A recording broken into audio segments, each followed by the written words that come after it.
Hi everyone, welcome to Flames to Passion. இன்றைக்கி உங்கள் எல்லாரையும் பார்த்ததில் ரொம்ப சந்தோஷம். அதாவது இன்றைக்கி நான் பேச வந்திருக்க தலைப்பு வந்து செல்ஃப் ரெஸ்பெக்ட். இந்த செல்ஃப் ரெஸ்பெக்ட் உங்கள்கிட்ட இருக்கா இல்லையான்னு தெரிஞ்சுக்கிறதுக்கு ஒரு 6 சைன் இருக்குது.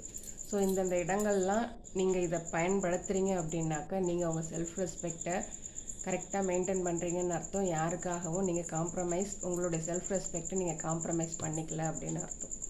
ஃபஸ்ட்டு சைன் என்னென்னு பார்த்தீங்க அப்படின்னாக்கா, எந்த ஒரு உறவாகட்டும், இல்லை எந்த ஒரு இடமாகட்டும், இல்லை எந்த ஒரு பிளேஸ் ஆகட்டும், அந்த இடங்களில் உங்களை அன்வொர்த்தியாக ஃபீல் பண்ண வைக்கிறாங்க, நீங்கள் தேவையா இல்லையா அப்படின்னு உங்களை நினைக்க வைக்கிறாங்க, உங்களுக்கு ஒரு வித குழப்பத்தை உண்டு பண்ணுறாங்க அப்படின்னாக்க அந்த இடங்களுக்கு நீங்கள் போக மாட்டீங்க, அந்த நபரை நீங்கள் என்கேஜ் பண்ண மாட்டீங்க.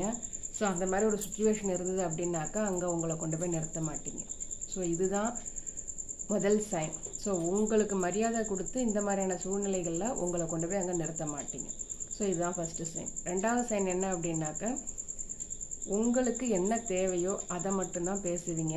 தேவையில்லாத காசிப்ஸ், தேவையில்லாத பேச்சுகள் உங்கள்கிட்ட இருக்காது. அப்படி இருந்ததுன்னா நீங்கள் உங்கள் செல்ஃப் ரெஸ்பெக்டை மெயின்டைன் பண்ணுறீங்கன்னு அர்த்தம். அடுத்து உங்களுடைய ப்ரையாரிட்டி. உங்களுக்கு எது ப்ரையாரிட்டி, உங்களுக்கு எது முக்கியம், இப்போ இந்த நேரத்தில் இதுதான் முக்கியம், நான் இவங்கள்ட்ட தான் பேசணும், நான் இதைத்தான் செய்யணும் அப்படின்ற நீங்கள் தெளிவாக இருந்தீங்க அப்படின்னாக்க எல்லார்ட்டையுமே நீங்கள் எஸ் சொல்லிகிட்டு இருக்க மாட்டீங்க. அதே சமயம் நோ சொல்ல தயங்கவே மாட்டீங்க. ஆனால் நம்மளில் பல பேர் அந்த மாதிரி கிடையாது. எஸ் சொல்ல பிடிக்காது, ஆனால் சொல்லுவோம். ஆனால் நோ சொல்ல வேண்டிய இடத்துல நோ சொல்லாமல் இருப்போம். அந்த மாதிரி இருக்கவே கூடாது. எஸ்ஸுனா எஸ்ன்னு தெளிவாக சொல்லிவிடுங்க. நோனா கண்டிப்பாக நோன்னு சொல்லணும். அது எந்த ஒரு விஷயமா எப்படி வேணாலும் இருக்கட்டும். பட் அதை நாம் இப்போ இருக்கிற சொசைட்டிக்கு நம்ம சொல்லி கொடுக்கறதில்ல. நம்மளை சாக்ரிஃபைஸ் பண்ணி மற்றவங்களை சந்தோஷப்படுத்தணும்னு சொல்லி கொடுக்குறோமே ஒழிய, நீங்கள் உங்களை நீங்கள் மதிச்சிங்க அப்படின்னாக்கா உங்களுடைய உள்ளுணர்வுகளை வெளிப்படுத்துங்க அப்படின்னு நம்ம சொல்லி கொடுக்கறதில்ல. அதனால தான் இந்த எஸ்ஸு நோ அப்படின்றத எந்த நேரத்தில் பயன்படுத்தணும் அப்படின்றதுல நிறைய பேருக்கு நிறைய கன்ஃபியூஷன் இருக்குது.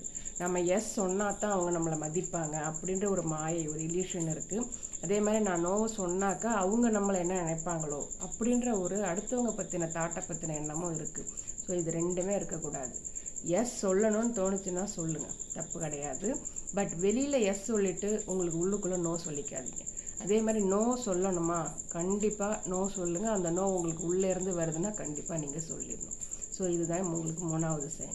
அடுத்த 4வது சைன் என்னன்னு பார்த்தீங்க அப்படின்னாக்க, உங்களுக்கு நீங்கள் கொடுத்துக்கிட்ட ப்ராமிஸை நீங்கள் மீறவே மாட்டீங்க. என்ன அப்படின்னாக்கா, ஏதோ ஒரு கஷ்டம், ஏதோ ஒரு வலி இருக்குது அப்படின்னாக்கா, இதுக்கு மேலே நான் இப்படி தான் இருக்க போகிறேன் அப்படின்னு நீங்கள் ஒரு முடிவு எடுத்துட்டீங்க அப்படின்னாக்கா அந்த ப்ராமிஸை நீங்கள் மீற மாட்டீங்க.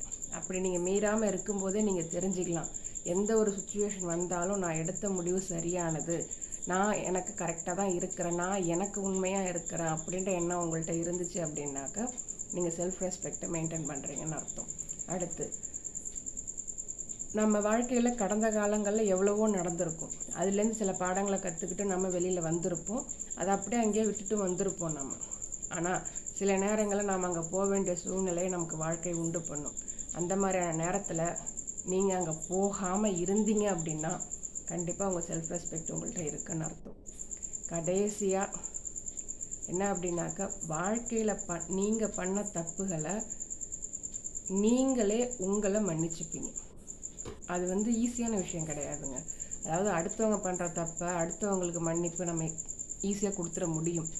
ஆனால் நீங்கள் பண்ண தப்புக்கு உங்களை நீங்கள் உண்மையாக மன்னிச்சு பாருங்கள். அது அவ்வளோ ஈஸியான விஷயம் கிடையாது, ஈஸியாகவும் வந்துடாது.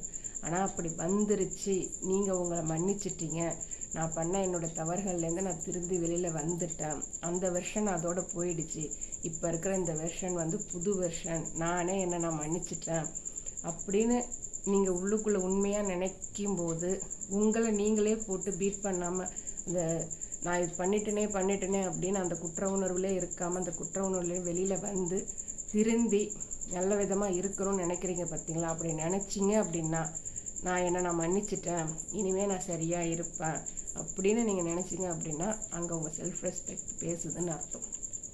இந்த 6 சைனில் எல்லா சைனும் உங்கள்கிட்ட இருக்கான்னு பாருங்கள். அப்படி இல்லைன்னா இது இருக்கிற மாதிரி நீங்கள் மெயின்டைன் பண்ணுங்கள்.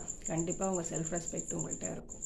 திரும்ப ஒரு தடவை சொல்கிறேன், உங்களுக்கு மதிப்பு தராத இடத்துக்கு உங்களை கொண்டு போய் நிறுத்த மாட்டீங்க. உங்களுக்கு என்ன தேவையோ அதை பற்றி மட்டும்தான் பேசுவீங்க. உங்கள் ப்ரையாரிட்டி என்னவோ அதுக்கு முக்கியத்துவம் கொடுப்பீங்க. எஸ்னா எஸ் தான், நோனா நோ தான். அண்ட் 4வது ப்ராமிஸ். நீங்கள் உங்களுக்கு பண்ண அந்த ப்ராமிஸை நீங்கள் மீற மாட்டீங்க. அடுத்து நீங்கள் கடந்து வந்த பாதை, கடந்து வந்த பாடங்களுக்கு திரும்பவும் போய் நிற்கணும்னு நினைக்க மாட்டீங்க. கடைசியாக உங்களை நீங்கள் மன்னிச்சுப்பீங்க. உங்களுக்கு அந்த மரியாதையை நீங்கள் கொடுத்துப்பீங்க. ஸோ இந்த 6 சைனை உங்கள்கிட்ட இருந்துச்சு அப்படின்னாக்க நீங்கள் செல்ஃப் ரெஸ்பெக்டை மெயின்டைன் பண்ணுறீங்கன்னு அர்த்தம். ஸோ அப்படி இல்லைனாலும் இதை ட்ரை பண்ணி பாருங்கள். So all the best.